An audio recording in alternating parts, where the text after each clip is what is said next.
오늘 성경 강해는 요셉 이야기 계속해서 하는데요. 12번째 시간입니다. 다시 애굽으로 향하는 요셉의 그 형들의 모습을 묵상하겠습니다. 본문은 창세기 43장 1절부터 15절인데요. 화면 보시면서 함께 교독하도록 하겠습니다. 제가 먼저 1절 읽겠습니다. 그 땅에 기근이 심하고 그들의 애굽에서 가져온 곡식을 다 먹음에 그 아버지가 그들에게 이르되 다시 가서 우리를 위하여 양식을 조금 사오라. 유다가 아버지에게 말하여 이르되 그 사람이 우리에게 엄히 경고하여 이르되 너희 아우가 너희와 함께 오지 아니하면 너희가 내 얼굴을 보지 못하리라 하였으니 아버지께서 우리 아우를 우리와 함께 보내시면 우리가 내려가서 아버지를 위하여 양식을 사려니와 아버지께서 만일 그를 보내지 아니하시면 우리는 내려가지 아니하리니 그 사람이 우리에게 말하기를 너희의 아우가 너희와 함께 오지 아니하면 너희가 내 얼굴을 보지 못하리라 하였음이니이다. 이스라엘이 이르되 너희가 어찌하여 너희에게 또 다른 아우가 있다고 그 사람에게 말하여 나를 괴롭게 하였느냐. 그들이 이르되 그 사람이 우리와 우리의 친족에 대하여 자세히 질문하여 이르기를 너희 아버지가 아직 살아계시느냐 너희에게 아우가 있느냐 하기로 그 묻는 말에 따라 그에게 대답한 것이니 그가 너희의 아우를 데리고 내려오라 할 줄을 우리가 어찌 알았으리이까. 내가 그의 아버지 이스라엘에게 이르되 저 아이를 나와 함께 보내시면 우리가 곧 가리니 그러면 우리와 아버지와 우리 어린 아이들이 다 살고 죽지 아니하리이다. 내가 그를 위하여 담보가 되오리니 아버지께서 내 손에서 그를 쳐주소서. 내가 만일 그를 아버지께 데려다가 아버지 앞에 두지 아니하면 내가 영원히 죄를 지리이다. 우리가 지체하지 아니하였더라면 벌써 2번 갔다 왔으리이다. 그들의 아버지 이스라엘이 그들에게 이르되 그러할진대 이렇게 하라. 너희는 이 땅의 아름다운 소산을 그릇에 담아가지고 내려가서 그 사람에게 예물로 드릴지니 곧 유향 조금과 꿀 조금과 향품과 모략과 유향나무 열매와 감 복숭아이니라. 너희 손에 갑절의 돈을 가지고 너희 자루 아귀에 도로 넣어져 있던 그 돈을 다시 가지고 가라. 혹 잘못이 있었을까 두렵도다. 네 아우도 데리고 떠나 다시 그 사람에게로 가라.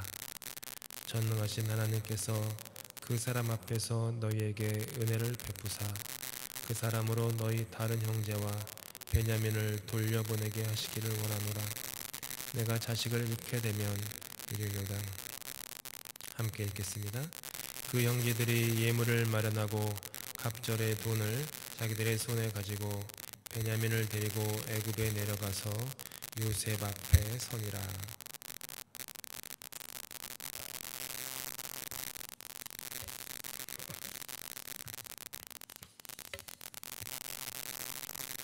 요셉의 형제들이 우여곡절 끝에 애굽에서 곡물을 가지고 왔습니다. 지난주 우리가 자세히 묵상했는데 그 곡물자루 하나에 오는 길에 여관에서 먹었는데 곡물자루에 그 은화가 있었습니다. 너무너무 당황하고 두려운 일들이 벌어진 것이었죠. 하지만 워낙 그 배를 뭐라고 하죠? 백가죽이 등에 뭐라고 해요? 백가죽이 등에 붙는다고 하나요? 네, 제가 아직 그 표현을 잘 모르겠어요. 뭐 그런 거 있어요. 그 정도로 너무 배가 고픈 식솔들이 있기 때문에 길을 지체할 수가 없었습니다. 그래서 길을 떠나 갔고 그 다음에 아버지 야곱에게 좀 윤색하고 각색해가지고 좀 유리하게 설명을 했습니다. 그게 이제 지난주의 내용이죠. 얼마가 되었는지 모르지만 얼마가 지났는지 모르지만은 이제 이집트에서 갖고 온 식량이 다 떨어지게 된 거예요. 여전히 야곱이 거하는 가나안 땅에는 기근이 흉년이 심해서 멈출 기미가 없는 거예요. 그냥 상상해 보건대 야곱의 그 집 넓은 그 터에는 수많은 손자 손녀들이 있었지 않겠습니까? 어른들이야 배고픈 거 힘들어도 그냥 어떻게든 참고 좀 이렇게 내색 안 하려고 애를 쓰겠지만 애들은 그렇지 않지 않습니까? 손자 손녀들이 아마도 굶주린 배를 움켜쥐고 배고프다며 할아버지에게 막 땅바닥을 구르면서 하소연했을 거예요. 할아버지 나 배고파. 할아버지 나 너무 배고파. 막 이렇게 했겠죠. 얼마나 마음이 아팠겠습니까, 야곱이. 하는 수 없이 야곱은 다시 아들들을 불러 모읍니다. 그리고 애굽에 가서 다시 양식을 사오라고 그렇게 시키죠. 그때 레아가 낳은 네 번째 아들이자 야곱에게도 네 번째 아들인 유다가 이렇게 나섭니다.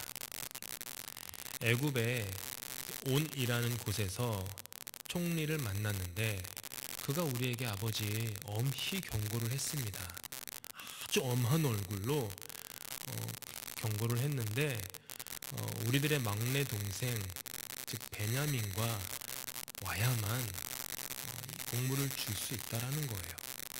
그렇지 않으면 자신의 얼굴을 보는 것을 허락지 않을 것이고 자신의 얼굴을 볼 수 없기 때문에 양식을 더 이상 얻지도 못할 것이다 라고 아버지 그 이집트의 총리가 엄한 얼굴로 우리에게 명령했습니다. 그러면서 막내 베냐민을 우리들과 가도록 아버지께서 허락해 주지 않으시면 애굽에 가서 양식을 사러 갈 수가 없습니다. 허락하시면 가겠습니다. 이렇게 말하는 거예요. 야곱과 그의 아들들은요 애굽의 총리 대신을 만나야만 했어요. 그것이 그들이 살 수 있는 유일한 길이었습니다. 그러니까 야곱과 야곱의 아들들과 야곱의 식솔들이 살 수 있는 유일한 길은 베냐민을 데리고 가는 거예요. 다른 것은 없어요. 야곱은 베냐민을 움켜쥔 손을 어떻게든 펴야만 하는 거예요.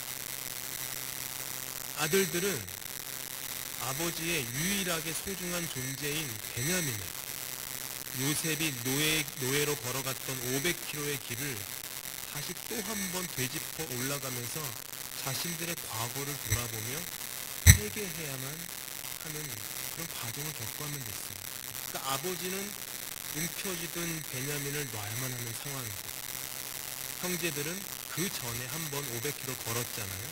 돌아왔는데 500km 돌아왔어요. 다시 또 그 길을 걸어가야 되는 거예요.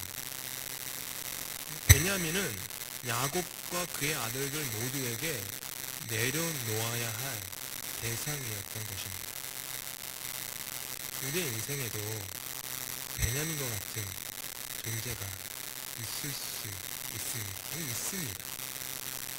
사막처럼 메말라서 쩍쩍 갈라진 마음밭을 새롭게 기경하기 위해서는요 위험을 무릅쓰고 움켜진 것을 그 움켜진 베냐민을 놓아야만 할 때가 있어. 내가 내 인생에서 이 베냐민을 넘어서지 못하면 내 영혼이 절대로 살 수 없다라고 하는 그 절체절명의 그 막다른 골목에 다다를 때가 있어요. 베냐민은 내가 소중히 여기는 것일 수도 있고요. 나의 인생을 지탱하는 유일한 버팀목일 수도 있습니다. 이 험한 인생생활에서 그래도 이 아빠가, 이 엄마가 바람들로부터 무시받고 멸시받고 선대받으면서 그래도 어떻게든 이 인생생활을 힘든적으로 해나가기 위해서 너만이라고 하는 많은 경우 자식의 과연 베냐민 있어.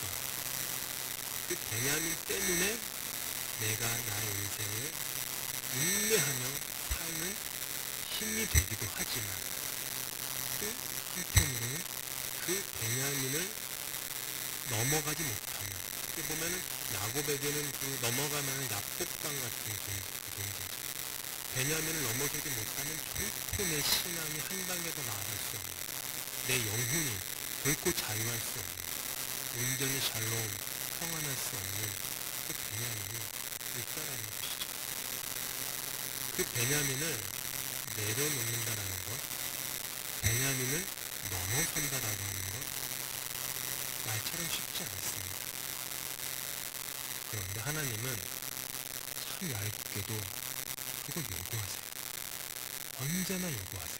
성경에도 보면 하나님은 언제나 요구하세요. 하나님은 질투하시는 하나님이시니까 그래요. 질투하시는 하나님. 내가 나의 베냐민을 넘어서지 못하는 한 하나님은 결코 내 영혼의 넘버원이 될 수가 없어요.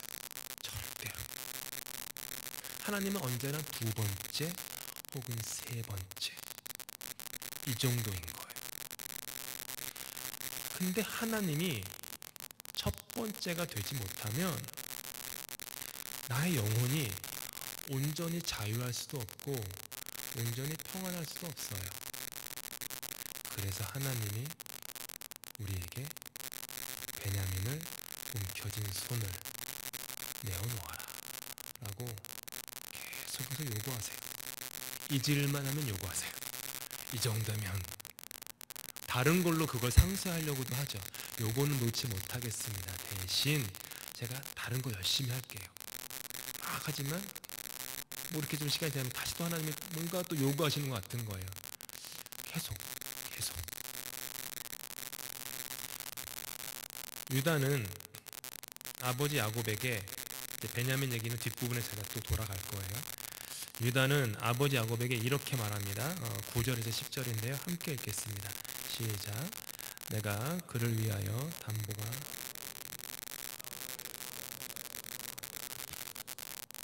내가 그를 아버지께 데려다가 아버지 앞에 두지 아니하며 내가 영원히 죄를 지리다.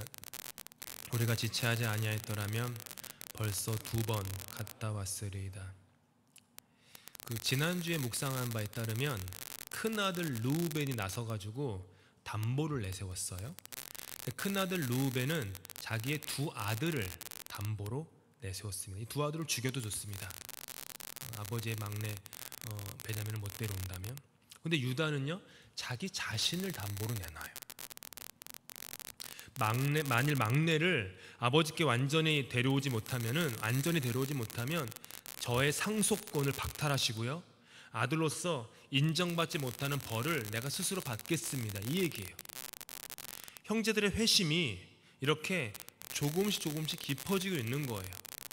내가 아닌 나에게 소중한, 하지만 나는 아닌 2 아들을 담보로 내놓다가 점점 시간이 지나면서 아니, 나 자신을, 나의 목숨을, 나의 생명을 담보로 내놓는 그런 조금씩 더 깊은 회심으로 형제들이 나아가고 있는 것이죠. 유다의 이런 희생적인 모습에 아마 야곱은 다소 감동을 받은 것 같습니다. 그런데 우리가 야곱 수개월 전에 야곱 시리즈 나눈 것처럼 야곱이 계산이 빠른 사람이에요. 이 현실 감각이 굉장히 뛰어난 사람이거든요. 근데 가만히 보니까 야곱의 마음을 정작 움직인 거는 이 말이에요. 유다가 이렇게 얘기하죠. 지체치 않고 우리들과 베냐민을 보냈다면 2번은 다녀왔을 거예요, 아버지. 유다 이 말을 들은 야곱이 정신이 번쩍 드는 거죠. 지체하면 안 되겠구나. 2번이나 다녀올 시간을 내가 이렇게 낭비했구나. 안 된다. 그리고 가라고 하는 거죠. 애굽의 총리를 만나야 하기 때문에 야곱은 아들들에게 선물을 줘서 보냅니다. 유향, 꿀, 향품, 모략, 유향나무, 열매, 그리고 감복숭아. 아마도 모두가 다 가나안에서 나는 귀한 특산물이었을 거예요. 그거를 가져가라고 하고요. 2배의 돈을 가져가라고 할 뿐만 아니라 곡물자루에 넣어져 있었던 그 돈들도 도로 다시 다 가져가라고 하라 합니다. 애굽의 통치자의 요셉이라고 하는 애굽의 통치자의 마음을 어떻게든 달래보려고 하는 야곱의 이 계산이죠. 야곱은 근데 예전에도 그랬어요. 기억하실지 모르겠지만 창세기 32장에서 하란을 떠나서 20년 만에 고향으로 돌아오던 야곱이 형 에서를 만나야만 하는 그 두려움이 있었어요. 그 두려움 때문에 자기보다 앞서서 종들을 시켜서 가축을 보내는데 무려 580마리의 가축을 미리 선물로 보내요. 야곱한테. 한 580마리 지금도 엄청 많은 숫자 아닙니까? 수천 년 전에 580마리면요 이건 진짜 그냥 깜짝 놀랄 그 재산인 거예요. 그거를 보내서 그 우락부락한 형 에서의 마음을 좀 이렇게 좀 누그러뜨린 다음에 그 다음에 자기를 만나면 좀 이렇게 좀 목숨을 부지할 수 있지 않을까, 이런 계산을 했던 것이죠. 그러니까 언제나 야곱은 혹시 일어날지도 모르는 위험에 대비해서 언제나 이 안전망을 구축하는 사람이에요. 세이프티 네트, 안전망을 늘 구축해요. 그만큼 현실적이고 계산적인 사람인데 여기 이렇게 아주 노인이 된 야곱이 여전히 그 모습이 그대로 드러나고 있는 것이죠. 오랜 시간이 지나도요 이렇게 너무나도 느리게 변하기만 하는 야곱의 모습이죠. 집념의 사람, 집착의 사람 야곱은 여전히 그의 이름대로 지렁이 같고 발 뒤꿈치를 부여잡는 그런 야곱이었던 거예요. 이렇게 사람이 변하는 데에는요 정말 오랜 시간이 걸리는 것 같아요. 그냥 내 주변 사람 보지 말고 나 자신을 돌아봐도 정말 내가 변하는데 참 오랜 시간이 걸리는구나, 그런 게 있어요. 어느 한순간에 극적인 체험이 나란 사람을 다 변화시키지는 않는다라는 걸 깨닫게 되죠. 결국 야곱은요 막내 베냐민을 데리고 갈 것을 허락합니다. 이렇게 말합니다. 함께 있습니다. 시작. 내 아우도 데리고 떠나 다시 그 사람에게로 가라. 기억하실지 모르겠지만 지난주 본문에서 야곱은요 야곱의 그 10명의 아들들한테 베냐민을 가리켜서 나의 아들이라고 얘기했어요. 나의 아들. 그러니까 그 얘기는 베냐민은 나의 아들이다, 너희들은 별거 아니다, 이런 뜻이에요. 그 뉘앙스가. 근데 여기서는 지금 너희들의 아우라고 얘기를 하죠. 너희들의 아우, 너희들의 동생. 큰 의미가 있습니다. 뭐냐 하면 10명의 아들들한테 배달은 동생이지만 그래도 니들 동생이다. 그러니까 니들 동생을 책임지고 데려와라. 이 프레셔를 팍팍 안기고 있는 거예요. 지금 너의 동생이다. 이렇게. 여기까지는 그 이전의 야곱의 모습과 크게 다르지 않아요. 그런데 바로 그 다음 고백에서 야곱이 놀라운 고백을 하기 시작해요. 오늘 사실 요셉 이야기인데 지금 야곱 이야기예요. 사실은 요셉을 만나기 위해서 야곱도 준비해야 될 것이 있었던 것 같아요. 형제들도. 놀라운 고백이 14절에 나옵니다. 함께 읽습니다. 시작. 전능하신 하나님께서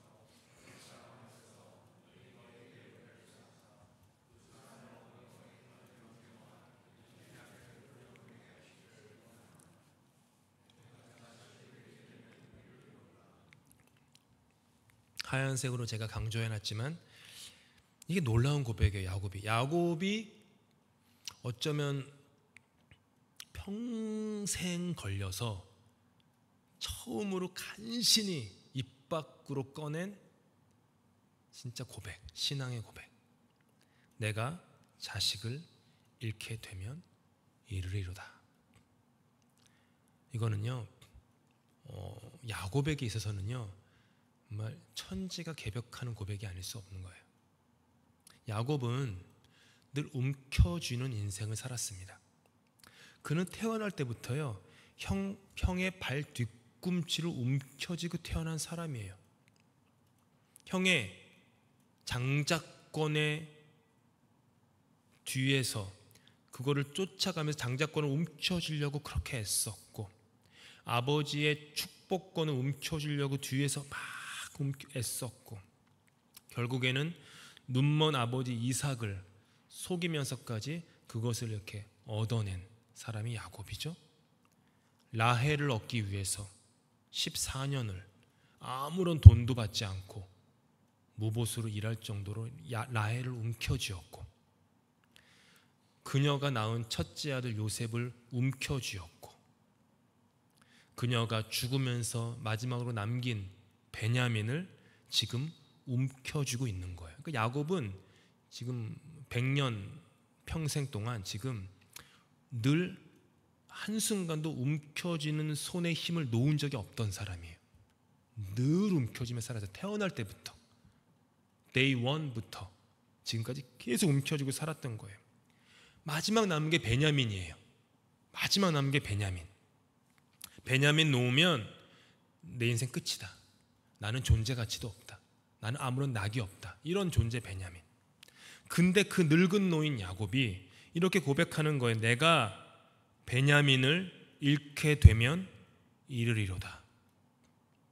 베냐민에게 어떤 상황이 일어나도 이제 나는 받아들일 마음의 준비가 되어 있다. 야곱은 드디어 자신의 손으로 굳게 움켜진 것을 놓기 시작한 거예요. 참 오래 걸렸는데 드디어 그와 같은 신앙의 경지에 다다르게 된 거예요. 신앙은 움켜쥐는 것이 아니라 움켜진 것을 펴는 것입니다. 그게 신앙이에요. 지금 야곱의 고백은 한 여인의 신앙 고백을 떠올리게 합니다.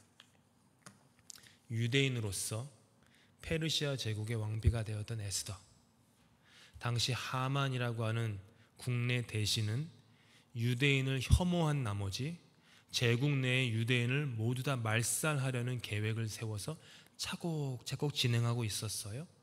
이 절체절명의 위기 상황 속에서 에스더의 사촌 오라버니였던 모르드게가 나와서 자기 사촌 여동생한테 도전하는 거예요. 너를 왕비로 하나님이 세워주신 것은 바로 이때를 위함이 아니라고 생각하느냐? Do something, 이런 말을 한 거예요. 그때 사촌 오빠의 말을 들은 에스더가 정신이 번쩍 나는 거죠.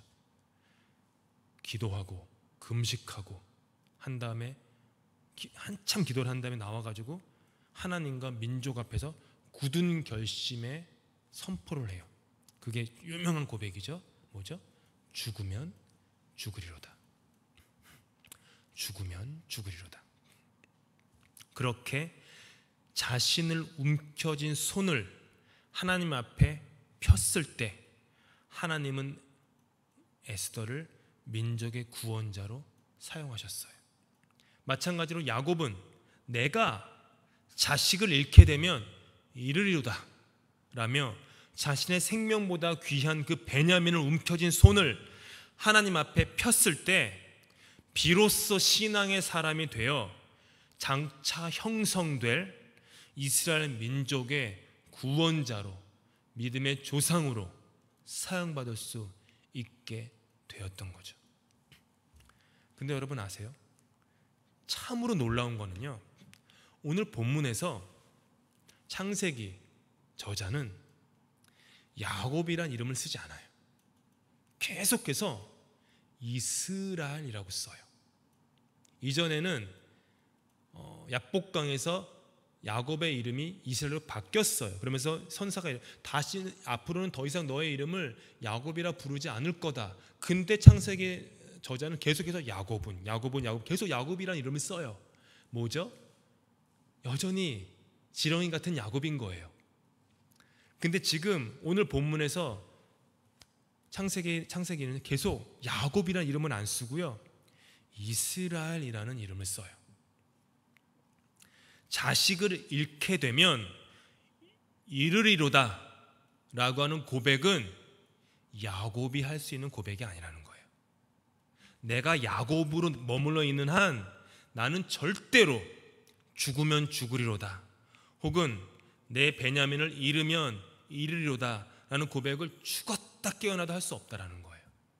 근데 내가 이스라엘이 되면 죽으면 죽으리로다. 베냐민을 잃으면 이리로다 라는 고백을 할 수 있다라는 거예요. 만약 저와 여러분이 하나님 앞에서 가슴에 손을 얹고 진심으로 주님, 죽으면 죽겠습니다. 예수님께서도 말씀하셨죠. 살고자 하는 자는 죽을 것이요 죽고자 하는 자는 살 것이다 말씀하시면 그렇게 하겠습니다. 이 고백이 없다면 여전히 우리는 야곱인 거예요. 근데 만약 우리가 진실로 그 고백을 할 수 있다면 이스라엘인 거예요. 우리는 그제서야 이스라엘이 된 거예요. 야곱은 이처럼 하나님은 삶의 구석에 고이 모셔두고 결국에는 나의 의지, 나의 집념, 나의 집착으로 인생을 살아갈 때 쓰였던 이름이 야곱이에요. 근데 이스라엘은 구석에 있었던 하나님을 내 삶의 가장 중심에 모시고 나의 뜻과 생각을 다 버리고 내려놓고 하나님 앞에 순종하며 살아갈 때 쓰이는 이름이 이스라엘이라는 것이죠. 아까도 말씀드렸다시피 이스라엘이라는 새 이름은 벌써 오래전에 수십 년 전에 야복 강가에서 받았던 이름이에요. 하지만 계속 그는 야곱이었어요. 변화는 한 번의 극적인 야복강 체험으로 이루어지는 것이 아니라는 뜻이죠. 성숙은 한 번의 경험으로 이루어지는 것이 결코 아닙니다. 신앙은 여정입니다. 여정은요, 출발점에서 일순간에 도착점까지 점프하는 것이 아니죠.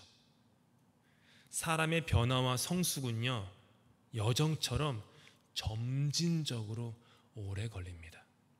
때로는 우리 자신의 모습을 보면서 가슴을 칠딱 해서 하나님, 왜 아직도 저는 이대로입니까? 그렇게 제가 주님께 기도하고 무릎 꿇고 연단 받아서 지금쯤이면 좀 극복했다라고 생각했는데 왜 또 그때와 비슷한 일들이 벌어지면 왜 또 저는 여전히 야곱인 것입니까? 말이 가슴을 치면서 스스로를 찌를 때가 있어요. 오래 걸려서 그래요. 오래 걸려서 점진적으로 내가 움켜진 라헬 놓았는데 요셉을 또 움켜쥐고 있는 거예요. 요셉을 놓았는데 또 베냐민을 움켜쥐고 있는 거예요.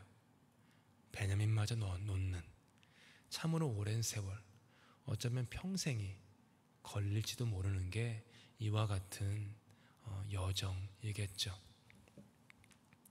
여러분, 야곱이 베냐민을 내려놓는 고백은요, 어쩔 수 없는 체념이 아니었어요. 두 손 두 발로 모르겠어 하나님, 마음대로 하세요. 어차피 하나님 뜻대로 하실 거잖아요. 몰라요 저. 이런 게 아니에요. 야곱은 오늘 좀 전에 이 하얀색에는 내가 자식을 잃게 되면 이를 이루다 이 고백을 하기 전에 앞에 보시는 것처럼 여기 전능하신 하나님 이 고백을 해요. 전능하신 하나님. 야곱은요, 이스라엘로 변화되어 가면서 전능하신 하나님을 만난 거예요. 근데 이 전능하다라는 뜻이 뭐냐 하면 히브리어로 엘샤다이인데, 이 엘샤다이가 물론 전능하다, 능력이 있다는 뜻도 있는데 그 히브리어의 참 신경이 뭐냐면은 충분하다라는 뜻이 있어요. enough 혹은 sufficient 라는 뜻이 있어요. 이게 참 신묘막직한 단어예요. 전능하시다. 즉 하나님은 능력 있다라는 것뿐만 아니라 하나님 한 분만으로 충분한 분, 이 뜻이 전능하다라는 거예요. 우리가 하나님을 전능하십니다라고 고백하면 하나님 당신은 충분합니다라는 거예요. 하나님 당신은 나에게 99%가 아닙니다. 하나님 당신은 나에게 100%입니다. 이 고백인 거예요. 하나님 한 분만으로 충분합니다. 야곱은 지금 그 고백을 이스라엘로 변화되면서 하고 있는 것이죠. 이전에는요, 하나님 라헬이 있어서 내 삶이 충분해요. 그렇게 살았어요. 근데 라헬이 죽었잖아요. 길에서 애 낳다가 죽어요. 그렇게 사랑하는 여인이 그냥 좋은 죽음도 아니고요. 길에서 죽은 거예요. 좋은 무덤도 아니고 어쩔 수 없이 길에다가 묻어요. 얼마나 좀 아픈 인생입니까? 그 여인, 라헬 너 하나면 난 충분해. 갔어요. 그 라헬이. 이제는 요셉, 그래 요셉, 너 하나면 나는 충분. 너 하나면은 내 잔이 넘쳐. 여호와는 나의 목자는 좀 아닌데 요셉 너가 나의 목자야. 요셉이 나의 목자시니 내가 부족함이 없으리로다. 요셉이 나를 푸른 초장 쉴 만한 물가로 인도하시는도다. 요셉이 나의 머리에 기름을 부으고 막 상을 베풀고 내 잔이 넘친다. 막 이러면서 살았던 거예요. 막 채색 옷 입히고. 근데 요셉도 가잖아요. 사라져 버리잖아요. 베냐민 붙잡으면서 베냐민 너다. 너 하나밖에 없다. 너 하나만 있으면 내 삶이 충분하다. 다른 거 다 없어도 돼. 10 아들 아무 소용없어. 너 하나만 있으면은 나는 충분하다. 내 삶에 의미가 있다. 근데 그 베냐민마저 놓아야 되는 거예요. 그러면서 야곱이 이스라엘이 변하면서 뭘 깨달은 거예요? 아, 라헬도 아니구나. 장자권도 아니구나. 요셉도 아니구나. 베냐민도 아니구나. 그렇게 내가 가진 그 수많은 양떼와 소들이 아니구나. 전능하신 하나님 엘샤다이, 그분이 나에게 충분하신 분이구나. 그분 한 분만으로 나는 자족하고 만족할 수 있구나. 이 고백을 지금 야곱은 하고 있는 것입니다. 여러분, 마음대로 되지 않는 것이 인생입니다. 젊은 목사가 이런 얘기 하니까 좀 죄송한데요. 어르신들 앞에서 다 아시잖아요. 마음대로 되지 않는 게 인생이에요. 마음먹은 대로 흘러가지 않는 게 인생 아닙니까? 계획한 대로 흘러가지 않는 게 인생이에요. 어느 정도는 계획한 대로 흘러가도 있는데 특히 내가 아닌 다른 사람은 계획대로 안 돼요. 마음대로 안 돼요. 자식도 배우자도 안 돼요. 야곱은 그것 때문에 평생 끙끙대며 살았어요. 내 마음대로 안 돼서, 내 뜻대로 안 돼서 움켜쥐었고 집착했고 진념했어요. 그런데 지금까지 지내면서 결국에는 라헬을 잃어버렸고 요셉을 잃어버렸고 시므온은 애굽에 갇혀있고 기근으로 식솔들은 땅을 구르면서 죽겠다고, 할아버지 나 죽어요 라고 해서 굶어 죽을 지경이고 지금은 베냐민을 잃어버리는 중입니다. 이런 고난과 시험을 통해서 야곱은 하나님 한 분만 의지할 수밖에 없음을 알게 되는 거예요. 내 삶을 궁극적으로 충분케 하시는 분은 하나님이다. 하나님이다. 하나님이다. 그러면서 자신이 움켜쥐고 있는 마지막 존재였던 베냐민을 하나님 앞에 내려놓게 돼요. 하나님 한 분으로 충분하지 않으면요, 나를 충분하게 하는 것들이 나를 족쇄 삼습니다. 자유함이 없어요. 불안해요. 늘 잃어버릴까봐, 사고당할까봐, 잘못될까봐 불안해요. 염려가 있어요. 근심이 있어요. 근데 하나님 한 분만으로 전능하신 하나님을 나에게 충분자로 삼으면 내 삶의 베냐민, 라헬, 요셉 이것들이 보너스가 돼요. 누릴 수가 있어요. 그때 되면 자유해요. 그 존재 때문에 종살이를 하지 않죠. 움켜진 것을 놓아버릴 때 하나님께 돌아가실 수 있습니다. 탕자처럼 움켜진 것을 내려놓을 때 아버지의 집, 우리의 본향으로 돌아갈 수 있습니다. 참 아이러니한 게 무엇이냐면 모든 것을 잃어버릴 때 우리는 모든 것을 찾습니다. 죽고자 할 때 우리는 비로소 생명을 찾습니다. 지극히 낮아지고자 할 때 우리는 높아집니다. 하나님의 노예가 되고자 할 때 그제서야 우리는 비로소 자유해집니다. 이게 신앙의 비밀이에요. 신앙의 비결이고요, 신비입니다. 야곱은 이와 같은 변화로 나아가게 되었던 것이죠. 제가 좋아하는 책 중에 칼릴 지브란의 예언자라는 책이 있습니다. 예언자 중에 나오는 그 움켜짐에 대한 대목이 있어요. 여기에 대해서 한번 좀 나누고 싶어서 갖고 왔습니다. 그대가 움켜쥐고 있는 것은 무엇인가? 그대가 가진 모든 것은 언젠가는 다 내줘야만 하는 것을. 그러므로 지금 주라. 주는 때가 그대 뒷사람의 것이 아니라 그대 자신의 것이 되게 하라. 그대들은 자주 이렇게 말한다. 나는 주리라. 그러나 오직 받을 자격이 있는 자들에게만 주리라. 과수원의 나무들, 목장의 가축들은 결코 그렇게 말하지 않는다. 그들은 자기가 살기 위하여 준다. 주지 않고 움켜쥐는 것은 죽음으로 가는 길이기에. 분명한 것은 밤과 낮을 맞이할 자격이 있는 사람이라면 그대로부터 무엇이나 받을 자격이 있다. 생명의 큰 바다에서 마실 만한 사람이라면 그대의 작은 시냇물로 충분히 그의 잔을 채울만 하리라. 성경 말씀이 아니니까 제가 아멘은 못하겠지만 다 주라는 거예요. 살기 위해서. 자연을 돌아보라고. 그들이 왜 주냐고. 낙엽이 왜 떨어집니까? 낙엽이 왜 썩습니까? 내가 살기 위해서. 진정으로 살기 원한다면 주라는 거예요.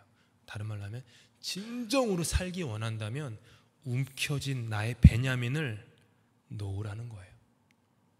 그러면 산다고. 그러면 산다고. 그러면 자유롭게 날아오를 수 있다고. 태어나실 때 제가 거의 장담하건대 여기는 모든 분들은 두 손을 꼭 쥐고 태어나셨을 겁니다. 두 손 꼭 쥐고 태어나잖아요. 태어나면서 여러분 자녀가 만세 드디어 이렇게 태어나지 않아요. 여러분 자녀 그렇게 태어나지 않았잖아요. 병원에서 와 엄마 뱃속에서 해방이다 이렇게 안 태어나요. 그냥 다 이렇게 태어나요. 전부 다 그래요. 두 손을 꼭 쥐고 태어나요. 죽을 때에는 두 손을 펴고 떠나는 게 인생입니다. 그렇다면 인생의 여정에 있어서 조금씩 점진적으로 꽉 쥔 손의 힘을 빼어 보십시다. 혹시 내가 다른 사람에 대해서 혹은 나에 대해서 물질에 대해서 건강에 대해서 자존심에 대해서 나의 경험에 대해서 나의 지식에 대해서 나의 신념에 대해서 두 손 꼭 쥔 것이 있었다면 조금씩 손의 힘을 한번 빼어 보십시다. 결국에는요, 우리의 두 손으로 움켜줄 수 있는 게 사실 아무것도 없어요. 지금 한번 보지 마시고요. 움켜줘 보세요. 손에 뭘 집으셨습니까? 공기 한 줌이라도 쥐셨습니까? 아무것도 없어요. 죽으면 남는 게 무엇입니까? 육신은 안 남습니다. 지금 우리를 이렇게 아름답게 하는 모든 것들은 다 사라집니다. 남는 것 단 하나, 영혼입니다. 그 영혼, 우리 두 손으로 붙잡지 못합니다. 누가 붙잡으십니까? 하나님이 우리의 영혼을 두 손으로 붙잡으실 것입니다. 그렇다면 이 땅 살면서 그냥 어떻게 하면 좀 구체적인 한번 훈련을 한번 해보시는 건 어떨까요? 한번 리스트를 써서 움켜진 것을 놓아야 할 것들 리스트 넘버 1. 내 아들, 요 나쁜 놈, 뭐 이런 거, 내 딸,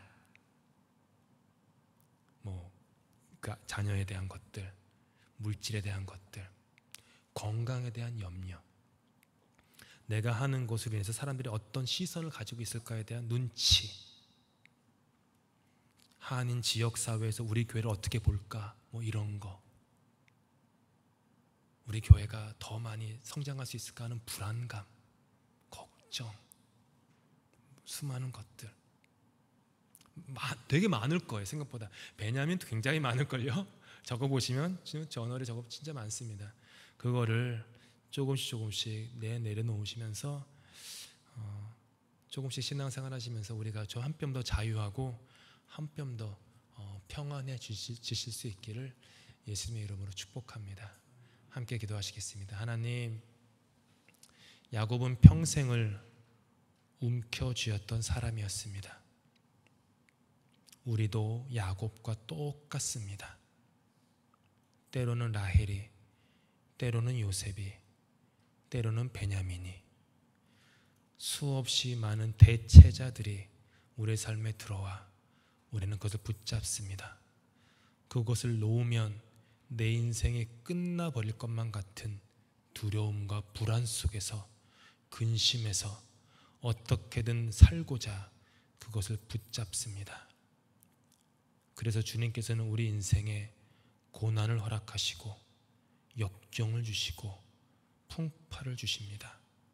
그렇지 않고서는 우리가 붙잡고 있는 손의 힘을 놓을 수가 없기 때문입니다.